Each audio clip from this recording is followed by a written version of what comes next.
Hello, everyone. Kitty Foss here, your storytelling astrologist, reader of the stars for March 2nd and March 3rd. March 3rd is a huge day. It's called the Blood Moon, and I'll get to that. I really want to talk right now about the 2nd and where we are and what it is leading us to. So, March 2nd had a void, of course, and it very quickly afterwards it moved into that Virgo moon that will be the Blood Moon. And we have our Mars energy that will move into Pisces at 7:34, and that's about intervention, compassion. It's the gentle warrior. It is the opening of intuition and flow and uncovering rather than the action of the warrior. It is tuning into an amazing amount of messages that come forth. Just before the energy of that, we had the moon at 29 degrees in a discernment around what are we awakening. Keep that in mind as you look at that intuition. What area did an ending just step forth that is coming forth now with the information about the beginning? And then again, at the 29th degree of the moon and the 29th degree that Mars was at with Aquarius, where it's a bold innovator for human intentions, there was an opposition that wanted us to find the midpoint between, very importantly, the midpoint between that Leo energy of who we are and what our vision is, our humanitarian goals that we take forward now, opening up with that intuition as that Mars moves into Pisces and the moon moves into Virgo. Really, really important, because at that moment when the moon is in Virgo, it is no longer on the 2nd having a conversation with that spirit Saturn combination of responsibility, nor of the visionary energy that is changing in our humanitarian energy of Pluto. Those themes kind of step out because what is happening is about the 3rd. It's clearing the way. It's made some huge energy. What I'd like you to think about for the 3rd, depending when you're seeing this, is invite to you. There's a lot of information about this blood moon. Invite to you what it is you need to see and trust what crosses your path, not to go look for it. This is the stepping back, the Virgo, how do the pieces come together for me? And with this lunar eclipse, it is the number 3. It's on 3-3.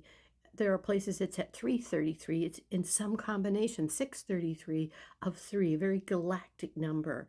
It's all about the threes. And what's really interesting is we have our Mercury energy, which is a player that day, retrograde in opposition with that Virgo. And Mercury retrograde will come direct again in the Pisces energy.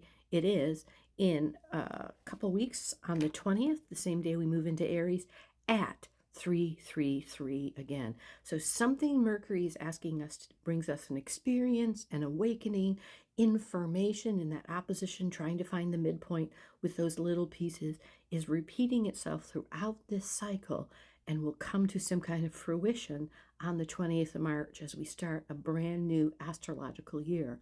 Meanwhile, this blood moon, this red moon, one of the things I've been understanding, this recalibration moon that is stepping forth, by the way, make your moon water, is this full moon is activating our learning, our nurturing of learning, some area of life with this full moon that is shining its light upon, is about a recalibration. It is a huge alignment. It's cutting the cord, it's timeline corrections, it's removal and alignment that is stepping forth in this recalibration. So understand that you are nurturing that. There is an awakening. You are looking for, what is this experience that I am stepping into? Here's that Mercury retrograde, which is talking to you in Pisces, in that same intuition that this was all set up for you as Mars moved into the understanding with Pisces. We have this Pisces flow, the uncovering energy. Let it arise. Again, call to yourself. There's lots of information coming out about the blood moon, all kinds of different people. Just sit quietly and say, then let me know what it is, and trust that this recalibration is happening, and see what comes forward for you tomorrow. A lot about the threes. 3 is past, present, future. 3 is the Trinity. 3 is the understanding, the completion. It is the first and the strongest of the galactic cosmic numbers. Trust, call it forward to yourself. First, as always, be thankful for what you received. Take that breath, reset, recalibrate, and let it unfold, and let it know it's already on its way to you. And then be quiet and silent, because it's in the silence this recalibration happens. I'm Kitty Foss, your storytelling astrologist. I will be back on March 4th, the day of action, March 4th. I wish you the best in this blood moon. Take care of yourself. Namaste.